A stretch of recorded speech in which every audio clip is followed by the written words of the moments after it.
I still can't believe he wrote it all down. Guess he had more time to wait for the dark than I did. It's all here. Getting the house, finding the mirror, our recon, our fight with that big ogre looking bastard, all the way through the mission. Oh, I guess I should set things straight. This is Doc. Probably not who you were expecting, but things don't always go the way you plan. Best laid plans, or so they say. I suppose I should get to the point, the way things finished off these notes. You see, I was on the other side of the river when everything kicked off.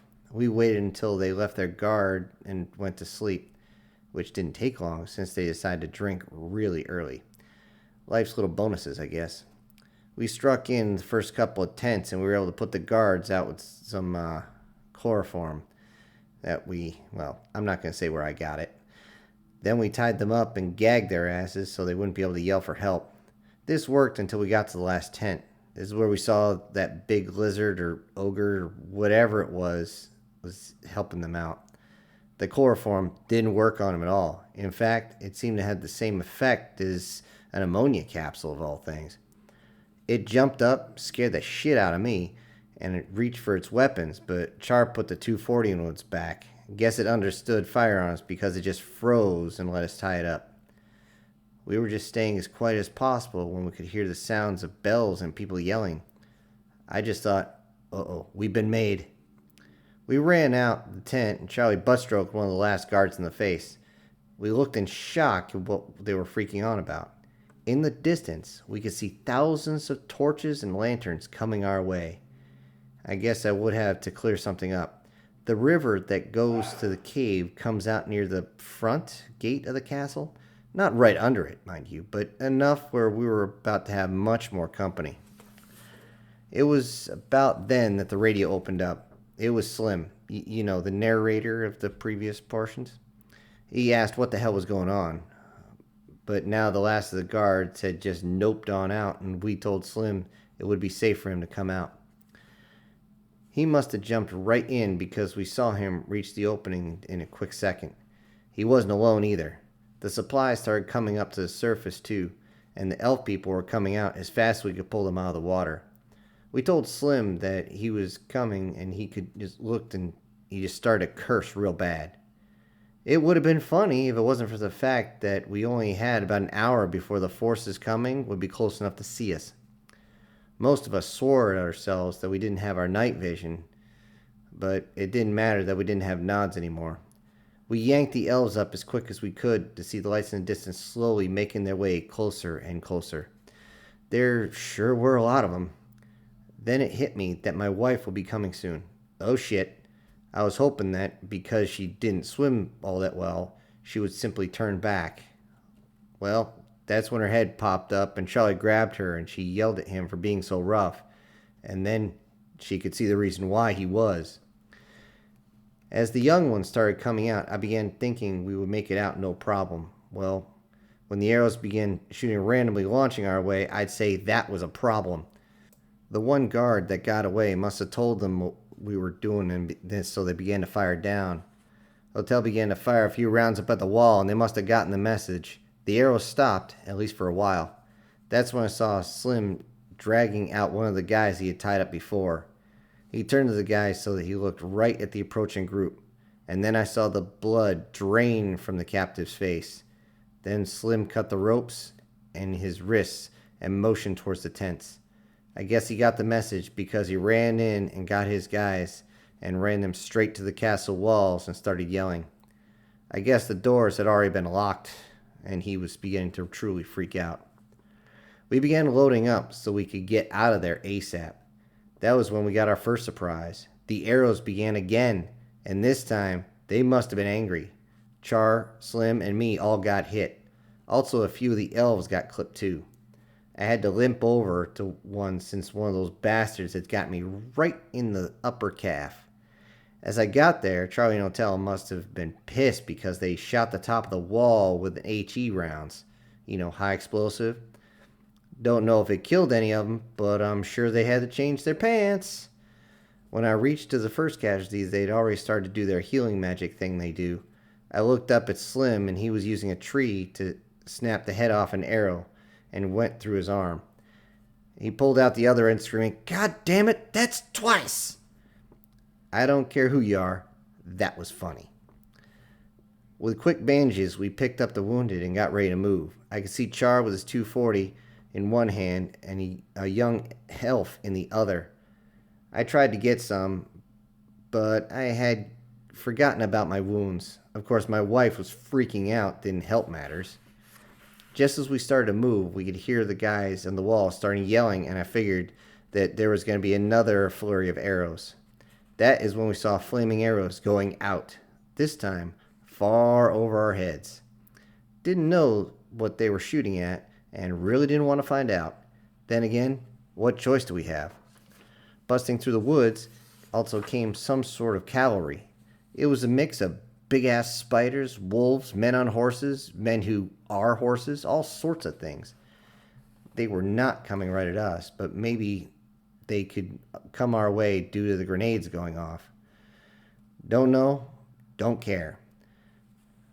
Victor was the first one to start shooting as he yelled for everyone to get into the trees. That little piece of cover from the archers on the wall was better than nothing. We tried to get the elf people to stay in the middle, but they kept trying to run for it. Or worse, they kept trying to help and just get in the way. Hell, even my wife tried to pull my M9 out and shoot. She never could draw out of the holster, and that went all too well. She just ended up pulling me sideways. We began to hear sounds of muskets coming from the walls. I looked up to see flashes and the resulting cloud of smoke as several of these monster things went down. Those large musket balls not only hit the body, but they make a big-ass hole. But they would also rip off entire limbs, given the chance. One of the large spider legs was ripped clean off, making it crash into the ground and kick around in pain. One of the half-horse guys was blown in half by at least two of those musket golf ball-looking things. Oddly enough, the horse part of the body kept running another 15 feet before it just collapsed and fell over. The attackers didn't seem to have guns, but they did have other weapons.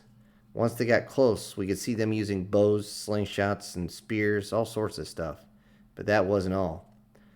A few of the creatures would seem to be flinging parts of their bodies, almost like a porcupine can launch some of its quills, though these things seemed to be much better at controlling their shot.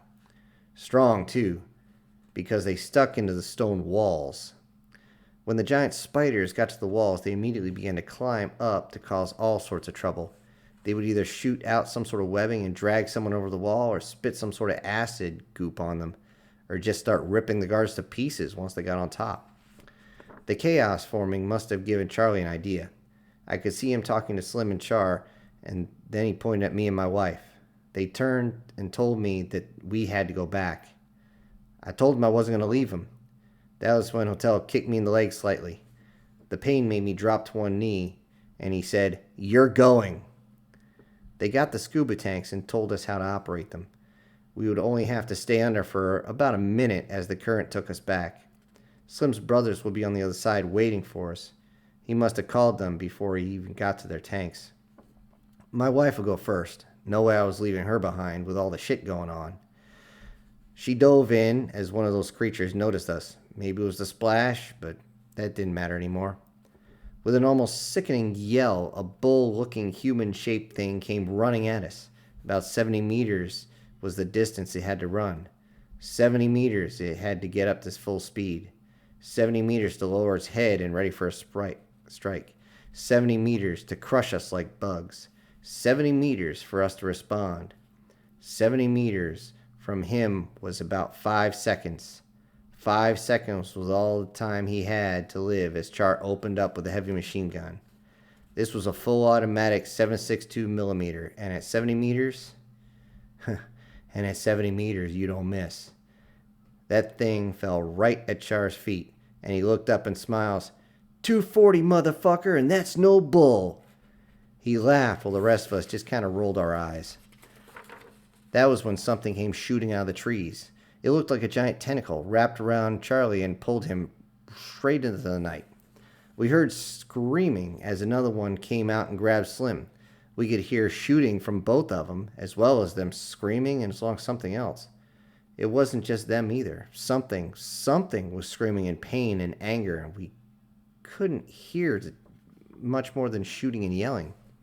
Shots were coming out as we could see them both backing up as they were firing into the darkness. When we realized they could see us, they turned and ran back to us. Sin pulled out his radio and tossed it into pieces on the side. Whatever grabbed him, it squeezed him tight enough to break it. They were both covered in blood, and Charlie's arm hung limp to the side. It was clearly broken, so he was firing with his remaining hand. Slim turned to us and simply said, "Time to go."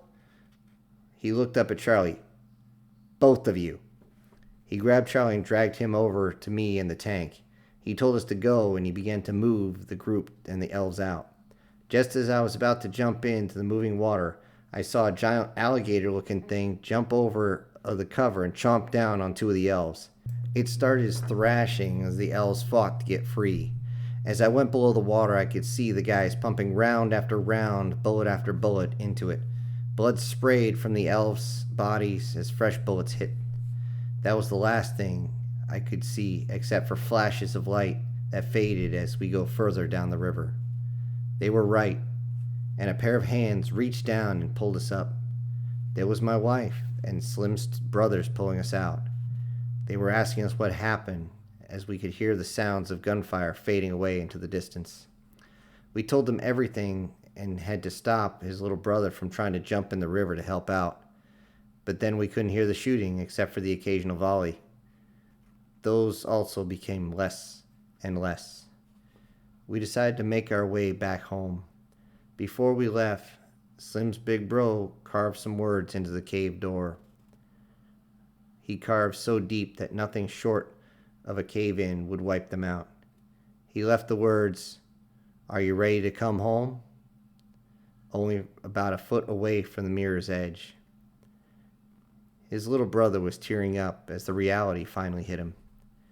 We went back through the mirror, through that damned portal, and blew out the lanterns. Honestly surprised that they had lasted this long, and watched the room slowly change back to the reflection we had been expecting a long time ago. At this point, both the brothers broke. They broke down right there in front of us as they grieved their own. Charlie and me got ourselves bandaged up, and I figured I would need a cover story for the hospital. My leg was still pretty bad, plus Charlie needed to get his arm in a cast. Before we left, we raised our glasses to our friends. When we came back to get the cars, Slim's little brother showed me what he had written. I had to chuckle a little at this manuscript, because the man hated doing paperwork. We checked that damn mirror every 6 months or so, hoping to find a message next to the question. Until then, all we can do is pass on the story. For now it ends here, but let's hope for the future. Goodbye for now. This is Doc, signing off. 10 August 2012.